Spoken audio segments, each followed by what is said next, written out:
we're This going to conference will now discuss be all recorded. these things.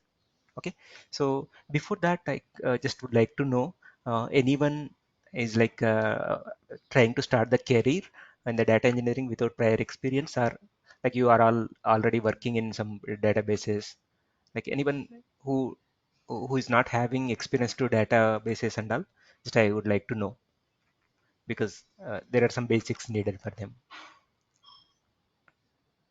So anyone is there without any database experience? No, sir. Completely non-tech background. So you have completely non-technical background. Yes. Okay, okay, fine. Yeah, cool. Okay, yeah. So let me share my screen now.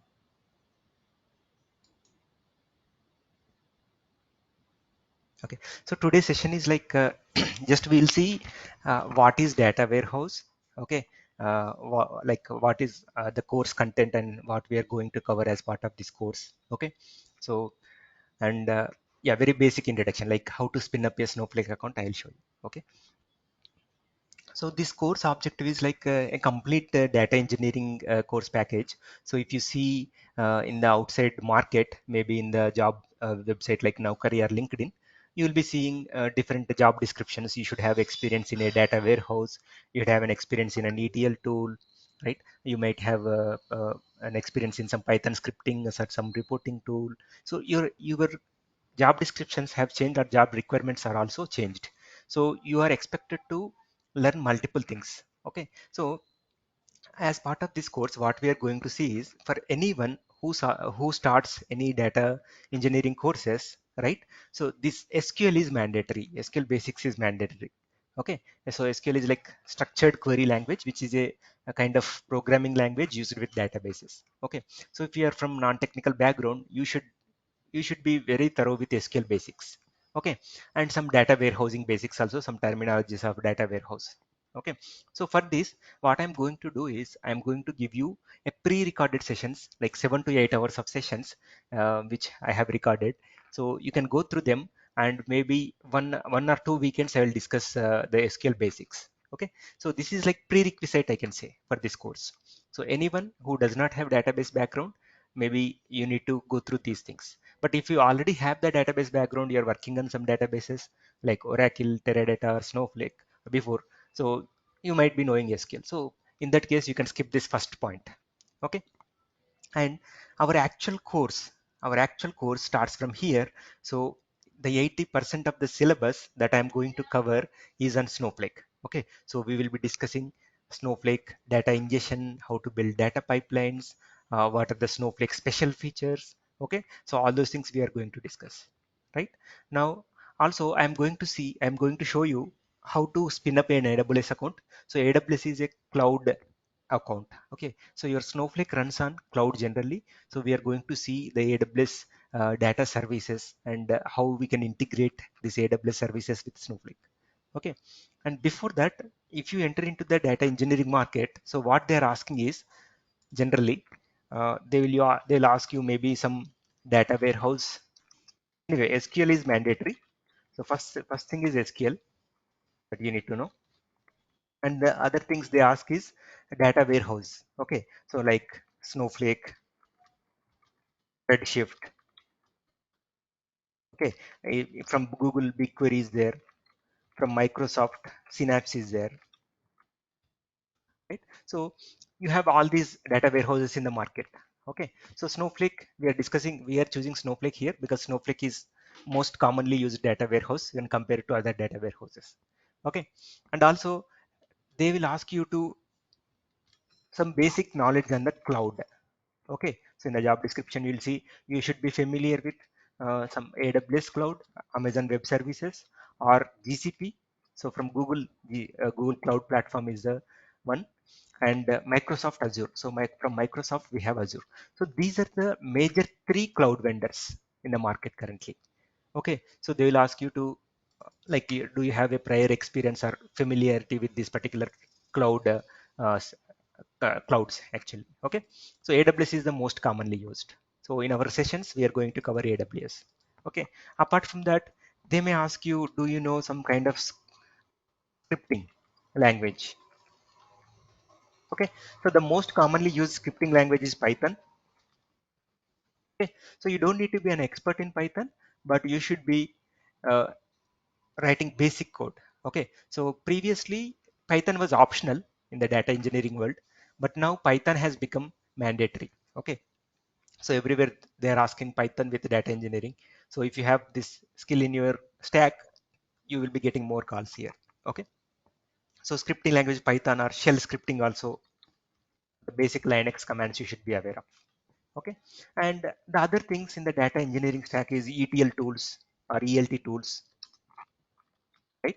So like Matillion, there is one tool called Matillion which we are going to cover in these sessions, and Informatica is also one example for ETL tool, right? And also maybe Talend. Okay, so like this the list goes on here. Okay, so and there are some visualization tools also like Power BI, Tableau. Okay, so all these skills, the list goes on actually. Streaming tools are there, scheduling tools are there. Okay, scheduling tools like Airflow, Autosys, there are a lot of other tools. Okay, so like this you will be having a big tech stack in the data engineering world. Okay, very very big stack in the data engineering world. So but you don't need to learn everything before entering into this data engineering market, but you should be aware of some prerequisites. So the first three, I can say these first three things are the mandatory things to enter into data engineering market. So anyone who is not aware of any data engineering, so you should be aware of these first 3 points. So then you can enter into the job, and other things which I have listed here, scheduling tools, streaming tools, okay, NoSQL database, like a lot of other things will be coming in. So you can learn on the job itself. But to crack the interview, the basic things they are expecting is this. Okay, SQL is really, really important, and any data warehouse, any cloud. Okay, so these are the main three things that we need for the data engineering market. So if you see any data engineering job description here, you'll see that. Okay, so let's go to LinkedIn.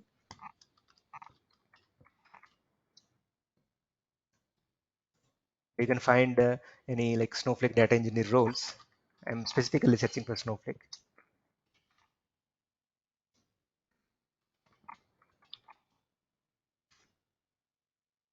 Any other data engineer role. See here. See, so what they're saying, good understanding in Snowflake platform. So definitely all the Snowflake features. See, SQL programming, I told you, right? So you need to know SQL programming. Should understand data quality. This is our like data warehouse basics. Okay, data warehousing concepts. Okay, so any ETL tool like ADF, Matillion. See, I told you Matillion, right? So this is one ETL tool. So like this, they will be mentioning a lot of things. But in the actual interview, you may not may not be asked all the things. Okay, but the first things like the Snowflake and SQL, these are like really mandatory things. Okay, so clear guys with the job description and like what skills are needed to enter into the market, or you have any questions here?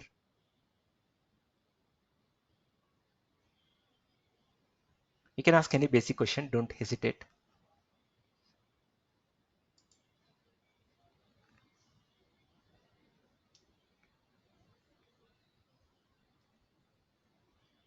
Okay, good.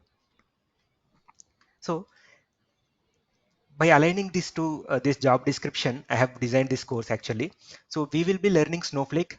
So all the 80% of our sessions will be on Snowflake, and then we will be doing the hands-on on AWS. Okay, so in the cloud I'm choosing AWS here. So in the data warehouse I'm choosing Snowflake here. In cloud I'm choosing AWS here. So AWS basic services, how to integrate AWS with Snowflake and all. Okay, and I'll teach you basics of this Python programming also. Okay, so how to write the basic code and how to interact with Snowflake, how to interact with AWS from Python, right? So these things I am going to teach you. And also in this course I am going to cover this ETL tool called Matillion. So it's like around 4 hour session on Matillion. I am going to cover like how Matillion can be interacted with Snowflake, how it can interact with AWS, right? So this also I'll show you. And visualization tool I'm not going to cover here. It's a separate track. Okay, so basic introduction to airflow scheduling tool also I'm covering here. So this is like complete data engineering stack, guys. Okay, so you will be entering into the market with this skill set, so you'll be getting more calls here.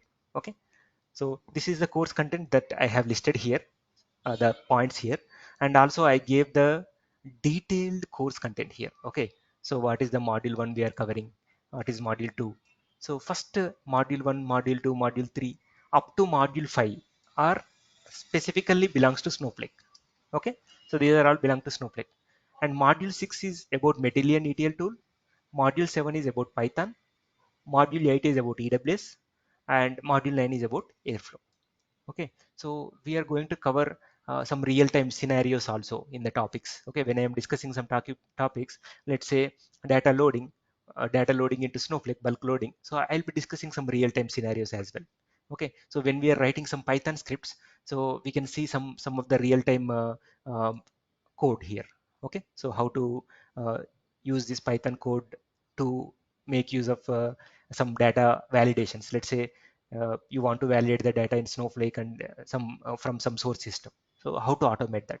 So all these things I'm going to cover in this particular course. Okay. Okay. Now, till this time I was talking like Snowflake, ETL tool, data warehouse, right? So what is happening? I mean, what is the main use case of this Snowflake ETL tools? Which problem we are going to solve using this particular data warehouse? Okay, so I'll give you one real-time example. Okay, so you go to Amazon generally, right?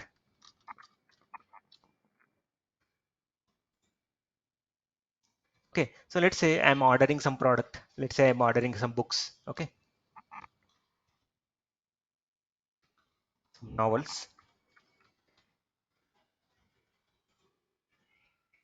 So let's say just I'm checking this. Maybe I want to buy this. Okay, but if you come down here, what they're saying here, so you can buy this together, you may get some discount. So if you buy these three things together, you'll get some discount here. Okay, so how this particular things are happening in the background, right? So there is a lot of work is going on to recommend this. So who is generally going to recommend this is data scientists generally. So what they do is, so when you are buying some product, they will put the relevant things together and they will offer some discount here. Okay, so but what is happening for this particular use case to get this recommendation and to get this recommendation and price? What is happening in the background? So let us try to understand that first.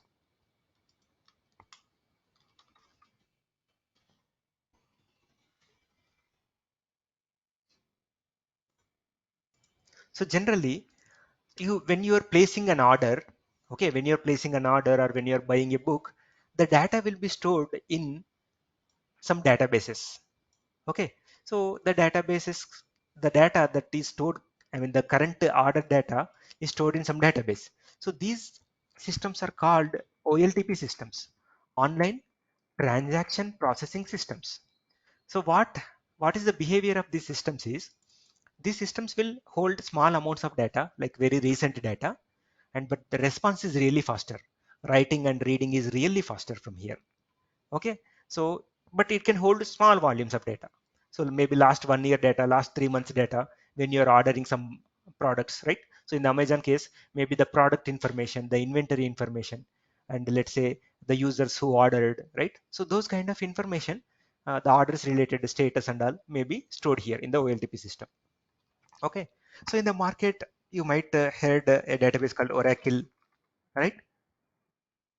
Postgres,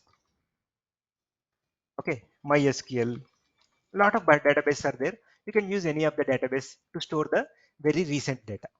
Okay, but let's say I am using this particular Amazon account for last 10 years.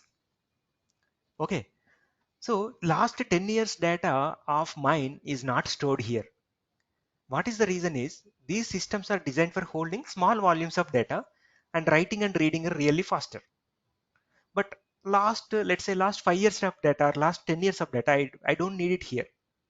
Okay, so I will be moving the data to a different place.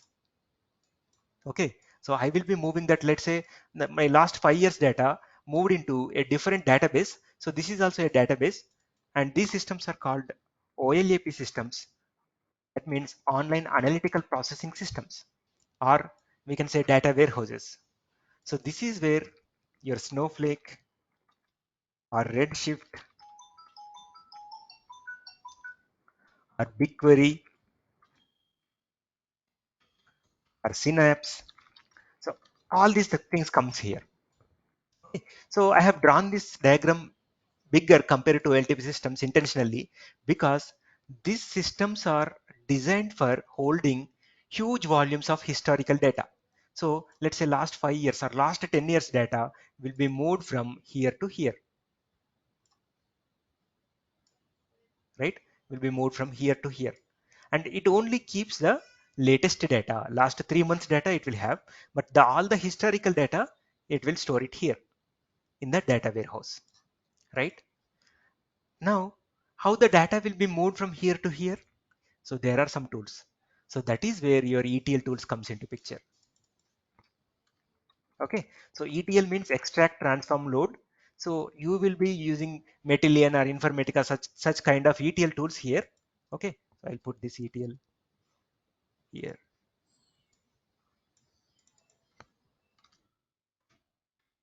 and I will be keeping maybe Matillion, any tool. Okay, Matillion or Informatica or Talent, right? So there are a lot of tools in the market. We can use any one of them. Okay, so these particular tools will move the data from here to here. So as soon as the data is getting older, let's say it's 1 year, more than 1 year old, I will be moving the data from here to here. Okay, so data will be moved from here to here.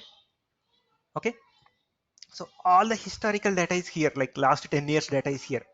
So why we need all this historical data? What is the point of moving it here to here? We can delete the data right here. Why I need that old data? So I need that old data because that particular data scientist who has given me that Amazon recommendation will be using this data, right? So that particular data scientist will be applying some algorithms on the data. So to apply some algorithms, you need lot of historical information, lot of 10 to 15 years of data. So if you have more data, you can get more good recommendations. Okay, so that is the reason you will be moving the historical data from your OLTP system to OLAP systems using an ETL tool. Okay, and other one who is using your particular data is the visualization engineers. Okay, so this guy is visualization engineer or reporting team. So what they do, they do some reporting like what is my product sales in this particular region for the last 10 years. So business will understand like where the sales are more, where the sales are less, right? So to do that also you need lot of historical data. Okay, so this guy will be doing some visualization part. This guy will be using some algorithms and applying some recommendations or some predictions how to improve the business. So this guy will take care of how to improve the business. This guy will see how was the business, right? So what is my sales, how, in which region they are more, in which region they are less, which product is selling more. So all these things this guy will show. This is like static data, but this guy will apply some algorithms and it predict what could be my sales tomorrow, right? So these two people will be consuming the data from this data warehouse. Okay, so who is responsible for bringing the data from this OLTP system to OLAP system, extracting, transforming, loading? Okay, so let's say I am getting the data at day level. Okay, the sales are getting at day level, but this guy wants the data at month level or year level. So I will be modifying the data here within the data warehouse. Okay, so all these tasks are done by our data engineer. Okay, so data engineer is the responsible guy for doing all this process. So this is where we are going to focus now, right? As a data engineer, you will be dealing with different sources, bringing the data and putting in the data warehouse system and transforming the data. So the data can be coming from different sources, not only databases. It could be sensors, it could be APIs, it can be social networking websites. Okay, So multiple sources you have. So from different sources, you will be bringing the data into your data warehouse and you will be analyzing the data here. Okay. So clear guys, are any questions in this process? What a data engineer does in the real time? Any questions guys? You can ask any question.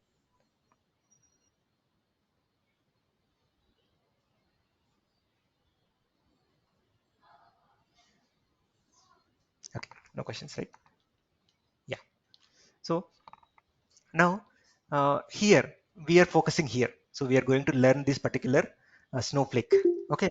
So I told you we also need to know some cloud. Okay. So in this picture, where cloud is coming, right? Previously, our software used to run on our own servers. Okay, these data warehouses. We have some server machines. We will buy some servers. We will install our softwares there. We will upgrade our softwares. But now the trend has changed. You don't need to install the software, upgrade the software, and maintain the software. So this is taken care by your cloud vendors. Okay. So your Snowflake or your Redshift or your BigQuery will not run on your own server. It will be running somewhere in the Amazon data center. That is where your cloud comes into picture. So here you can see AWS or Azure or Google Cloud. Okay. So you will be running your data warehouse on the cloud servers. So you are not responsible for installation, upgradation and all. Okay. So that is where this cloud came into picture. So that is why Snowflake is called cloud data warehouse. Okay. It only runs on cloud. You cannot take the software and install it on your machine.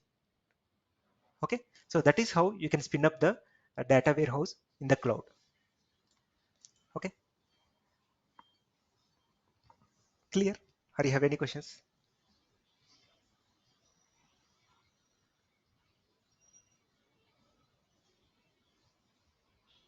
Okay. So now let's quickly see how to create a Snowflake account. Okay. How to create a Snowflake account from the cloud. Okay. So previously when we were studying, maybe when I was doing my BTech, if I want to install any database software, it used to take at least 40 minutes to 1 hour time. Okay. Now cloud came into picture. You can spin up you can create your software, or you can make ready your Snowflake account or your Oracle account within 5 to 10 minutes. Okay. So simply you can create a Snowflake account by going to Google here. Okay. In the Google, you type Snowflake trial. So Snowflake is providing a 30-day free trial account. You can use this for 30-day free trial. Okay. So just go to this Snowflake trial and fill all your names here. Okay. So all your names and details here. Just click on continue. And here you have the Snowflake editions. Okay. Standard, enterprise and business critical. So you can choose any editions, but enterprise is the good one or business critical is the good one. Standard does not have all the features. So we are going to discuss these editions. Okay. Choose enterprise and on which cloud you want to run. So I told you Snowflake or any data warehouse runs on three major clouds, Microsoft, Google and Amazon. So I'm choosing Amazon. Check this box, click on get started. Just skip these questions. These are like survey questions. And you'll be receiving an email to the Gmail ID you have provided. Okay.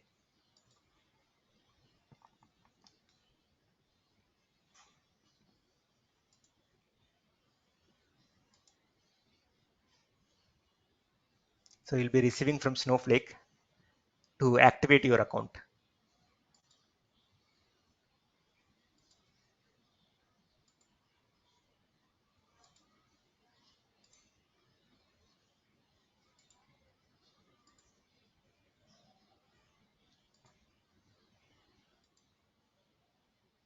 So it will be taking some time, but generally you'll receive an email like this. I'll show you. Previously I created. You'll be receiving an email like this. Just you can click on here and you can log in, and before you need to set the username and password, but you'll get a email like this. Sometimes it will go into some other place.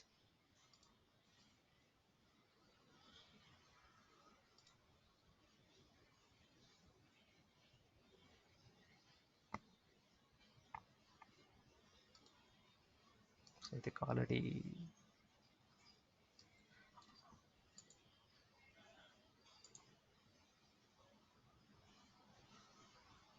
yeah, see, we got it here. And just click on activate. So it will redirect here. You can set up initial username and password.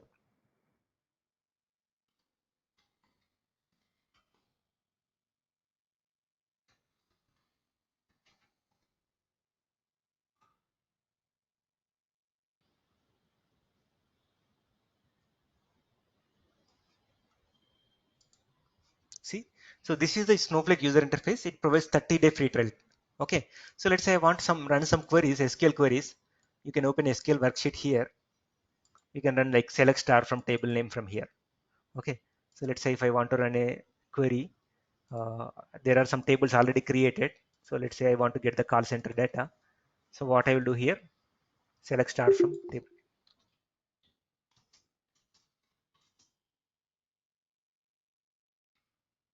Simple. Just run this query.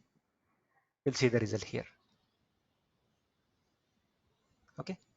So this is how you can create a Snowflake trial account, guys. Okay. So any questions, guys? Here you have.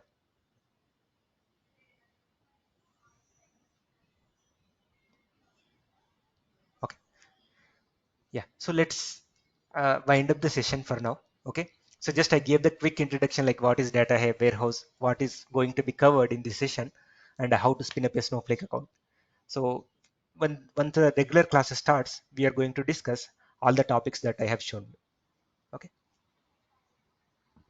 Yeah. Thank you, guys.